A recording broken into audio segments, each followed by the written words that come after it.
கோரிக்கைகளை மட்டும் கேட்டுக்கொண்டு நடவடிக்கை எடுக்காமல் இருக்கும் அரசை கண்டித்து ஜனவரி 6 முதல் காலவரையற்ற போராட்டம் நடத்த முடிவு செய்துள்ளதாக ஜாக்டோ ஜியோ மாநில ஒருங்கிணைப்பாளர் பாஸ்கரன் தகவல் தெரிவித்துள்ளார்.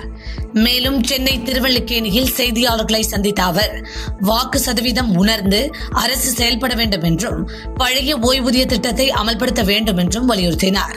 தமிழ்நாடு அரசு மேற்கொண்ட பேச்சுவார்த்தை அமைந்திருக்கிறது என்ற விஷயத்தை பதிவு செய்கின்றேன். அதோடு மட்டுமல்லாமல் அந்த போராட்டத்தை சக்தியாக நடத்துவதற்காக வரக்கூடிய டிசம்பர் மாதம் 27ஆம் தேதி அனைத்து மாவட்ட தலைநகரங்களிலும் காலவரையற்ற வேலை நிறுத்த ஆயத்த மாநாட்டினை கருப்பு பேட்ஜ் அணிந்து சக்தியாக நடத்துவது என ஏற்கனவே எடுக்கப்பட்ட முடிவினை மிக சக்தியாக மாநிலம் முழுவதும் அமுல்படுத்தப்பட வேண்டுமென இன்றைய தினம் நடைபெற்ற மாநில ஒருங்கிணைப்பாளர்கள் கூட்டத்தில் முடிவினை மேற்கொண்டிருக்கின்றோம்.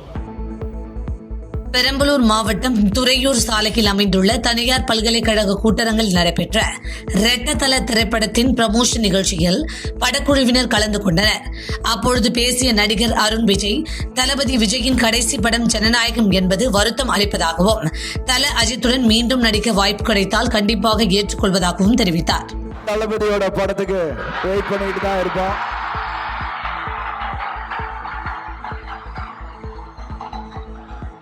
ஒரு நடிகன்ற முறையில எனக்கும் ரொம்ப ரொம்ப கஷ்டம். கடைசி படம் அப்படின்னும் போது ரொம்ப கஷ்டமா தான் இருக்கு. புதுக்கோட்டை மாவட்டம் குளந்திரான்பட்டு ஊராட்சியில் கிழக்கு அம்பலக்கார தெரு புறம்போக்கு நிலத்தில் வசிக்கும் மக்கள் இலவச வீட்டுமனை பட்டா வழங்க வேண்டும் என தமிழக அரசுக்கு கோரிக்கை வைத்துள்ளனர்.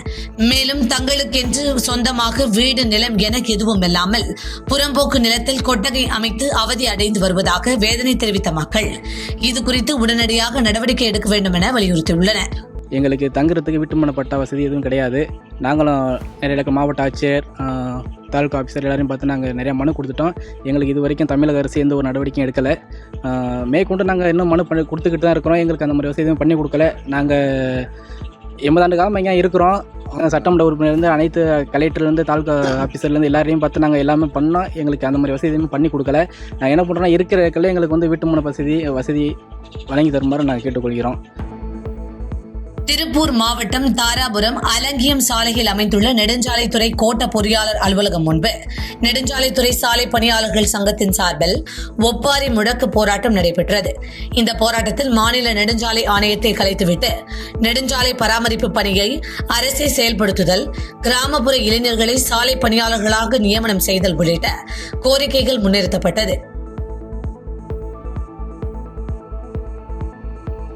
ஈரோடு மாவட்டம் சத்தியமங்கலம் அருகே இந்து சமய அறநிலையத்துறை கட்டுப்பாட்டின் கீழ் செயல்பட்டு வரும் பண்ணாரி மாரியம்மன் கோவில் உண்டியல் என்னும் பணி இந்து சமய அறநிலையத்துறை நந்தகுமார், உதவியாளர் சுகுமார் ஆகியோர் முன்னிலையில் நடைபெற்றது. இந்த உண்டியல் என்னும் பணியில் 57,39,930 ரூபாய் பணம், 134 கிராம் தங்கம், 508 கிராம் வெள்ளி ஆகியவை காணிக்கையாக கிடைக்கப்பட்டது. நாமக்கல் மாவட்டம் மோகனூர் சாலையில் உள்ள நெடுஞ்சாலைத்துறை அலுவலகம் முன்பு தமிழ்நாடு நெடுஞ்சாலைத்துறை சாலை பணியாளர்கள் சங்கம் மற்றும் நாமக்கல் சாலை பணியாளர்கள் சங்கம் சார்பில் ஒப்பாரி முழக்க போராட்டம் நடைபெற்றது. இந்த போராட்டத்தில் மாநில நெடுஞ்சாலை ஆணையத்தை கலைத்துவிட்டு நெடுஞ்சாலை பராமரிப்பு பணிகளை அரசே செயல்படுத்துதல், கிராமப்புற இளைஞர்களை சாலை பணியாளர்களாக நியமனம் செய்தல் உள்ளிட்ட கோரிக்கைகள் முன்னிறுத்தப்பட்டது. மதுரை மாவட்டம் உசிலம்பட்டி பகுதியில் இயங்கி வரும் கழிவுநீர் வாகனம் குறித்து நகராட்சி நிர்வாகம் மற்றும் சுகாதாரம் துறை அதிகாரிகள் சோதனை மேற்கொண்டனர். இந்த ஆய்வில் உரிய அனுமதியின்றி இயங்கிய 4 கழிவுநீர் வாகனங்களை இயக்காமல் இருக்க அறிவுறுத்தி அதிகாரிகள் வாகன உரிமையாளர்களுக்கு அபராதம் விதித்தனர். தேனி மாவட்டம் கம்பத்தில் மைக் செட் உரிமையாளர் கொலை செய்யப்பட்ட சம்பவத்தில் தொடர்புடைய சிபி சூர்யா, முகிலன் என்ற 2 இளைஞர்களை கம்பம் காவல் நிலைய போலீசார் கைது செய்தனர். மேலும் கைது செய்யப்பட்ட சிபி சூர்யா, முகிலன் சிறையில் அடைக்கப்பட்ட நிலையில் இருவர் மீதும் அடிதடி, கொலை முயற்சி, போக்சோ, திருட்டு உள்ளிட்ட பல்வேறு வழக்குகள் நிலுவையில் உள்ளது தெரியவந்தது. செங்கல்பட்டு மாவட்டம் தாம்பரம் அருகே மின்சாரம் தாக்கி படுகாயமடைந்து சென்னை ராஜீவ்காந்தி அரசு மருத்துவமனையில் சிகிச்சை பெற்று வந்த அன்பு மற்றும் ஐயப்பன் சிகிச்சை பலனின்றி உயிரிழந்த சம்பவம் சோகத்தை ஏற்படுத்தியுள்ளது. மேலும் 5 நாட்கள் சிகிச்சை பெற்று வந்ததை அடுத்து 2 பேரும் உயிரிழந்தது குறித்து பீர்க்கன்காரணி போலீசார் வழக்கு பதிவு செய்து விசாரணை மேற்கொண்டு வருகின்றனர். ஈரோடு மாவட்டம் மாவனத்தும் கிராமத்தில் வனப்பகுதியிலிருந்து வெளியேறிய யானை ஒன்று விவசாய நிலத்தில் பயிரிடப்பட்டிருந்த ராகி பயிர்களை சேதப்படுத்தியது. அப்பகுதி மக்கள் வனத்துறையினருக்கு தகவல் அளித்தனர். இந்நிலையில் வனத்துறையினர் வர சற்று தாமதமானதால் ஊர் மக்கள் தீப்பந்தங்களை ஏற்றியவாறு பட்டாசுகள் வெடித்து யானைகளை விரட்டியடித்த நிலையில் தாளவாடி மலைப்பகுதியில் வனவிலங்கு நடமாட்டம் காரணமாக விவசாயிகள் பெரும் அச்சமடைந்துள்ளனர். கரூர் மாவட்டம் செல்லாண்டிபாளையம் நெடுஞ்சாலைத்துறை கோட்ட பொறியாளர் அலுவலகம் முன்பு 9வது மாநில மாநாட்டு அறைகூவலின்படி ஒப்பாரி முழக்க போராட்டம் சங்கத்தின் மாவட்ட தலைவர் சமந்தலிங்கம் தலைமையில் நடைபெற்றது. இந்த போராட்டத்தில் மாநில நெடுஞ்சாலை ஆணையத்தை கலைத்துவிட்டு நெடுஞ்சாலை பராமரிப்பு பணியை அரசே செயல்படுத்துதல் மற்றும் கிராமப்புற இளைஞர்களை சாலை பணியாளராக நியமனம் செய்தல் உள்ளிட்ட கோரிக்கைகள் முன்னிறுத்தப்பட்டது.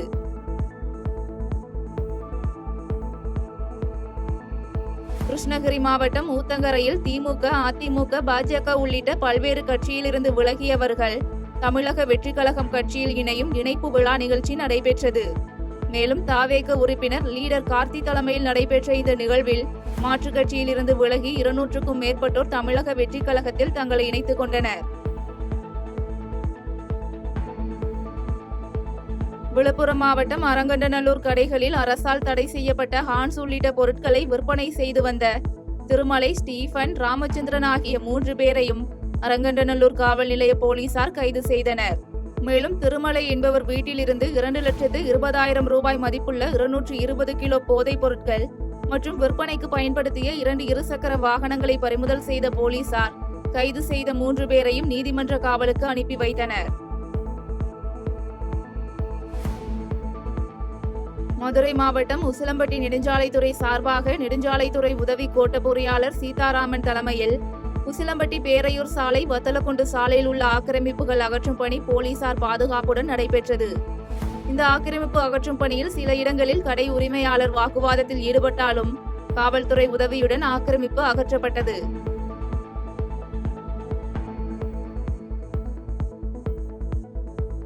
மயிலாடுதுறை மாவட்டம் சீர்காழி அருகே ஆலஞ்சேரி கிராமத்தில் அமைந்துள்ள பழமை வாய்ந்த அகத்தீஸ்வரர் கோயிலில் 30 குண்டங்கள் அமைக்கப்பட்டு விவசாயம் பாதிப்பில்லாமல் செழிக்க வேண்டி சிறப்பு பூஜைகள் நடைபெற்று மகா தீபாராதனை காண்பிக்கப்பட்டது. மேலும் இந்த சிறப்பு நிகழ்ச்சியில் திரளான பக்தர்கள் கலந்து கொண்டு பல்வேறு வழிபாடு செய்து தங்கள் நேர்த்திக்கடனை செலுத்தி சுவாமி தரிசனம் செய்தனர்.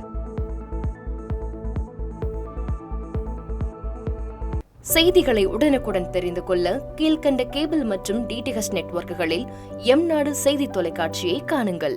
பாதகம் செய்பவரை கண்டால் நாம் பயம் கொள்ளலாகாது பாப்பா. மோதி மிதித்துவிடு பாப்பா, அவர் முகத்தில் உமிழ்ந்துவிடு பாப்பா. அண்மை செய்திகளை உடனுக்குடன் தெரிந்து கொள்ள இணைந்திருங்கள் எம்நாடு தொலைக்காட்சியுடன்.